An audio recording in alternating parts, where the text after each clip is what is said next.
Peter, thank you. And new tonight at 11, major concerns tonight about the potential transformation of a North Tonawanda power plant into a cryptocurrency mining operation. It's big words, housing extremely powerful machines, more powerful than the average computer. Our Liz Lewin joins us now to explain what this plant would do and why people who live there, Liz, they say they're a little bit worried about this. This is a lot to break down, a lot of new jargon for you and for myself to learn. Yeah, a lot of breakdown, a lot of questions. And Scott, here's the thing. I went to that fiery Common Council meeting tonight in North Tonawanda. As you said, it was packed with people wanting to get a better understanding of what it would mean to transform the power plant on Erie Avenue into this facility that would effectively work to make new cryptocurrency like Bitcoin.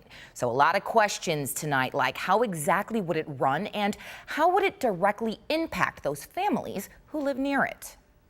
This isn't an isolated situation. Whatever happens there is going to affect people who live very close to there. Representatives from DigiHost, a Canadian cryptocurrency company, tried to explain their plan to concerned residents tonight.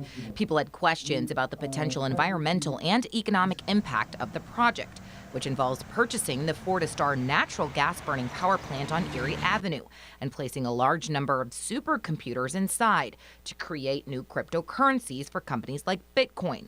Critics say the amount of energy needed for this plant would be hazardous to the community, but DigiHost disagrees. Our project is different because we're jumping into a plant that is already running, and we're simply continuing its run.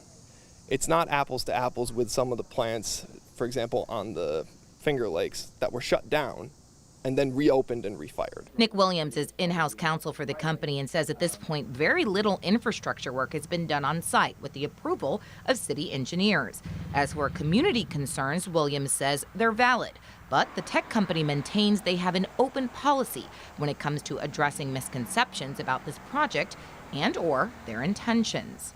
Once the planning board process began for the structural work, the city officials immediately went public with things. There was no secrets. We have no desire to make secrets of anything. Jim Berry has lived in North Tonawanda for 25 years and says his concerns about cryptocurrency mining in North Tonawanda have nothing to do with crypto itself, which he supports. He's frustrated with the lack of transparency and lack of information that has been shared from day one. I'm not an expert on this. I think I can ask good questions, but we need someone to answer the questions. I don't think the questions have been answered here tonight.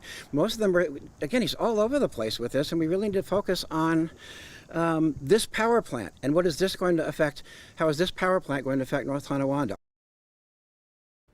Yeah, so what's next, Scott? Next steps include a public hearing on August 31st, which will then be followed by another presentation to the planning board on who will then vote for or against the project on September 8th. It appears that they need to do like a better job explaining and educating the people. Yeah, I basically asked, would you be in favor of this if you had more information? And he said transparency is key, and it's everything. Transparency always is. Thank you, Liz.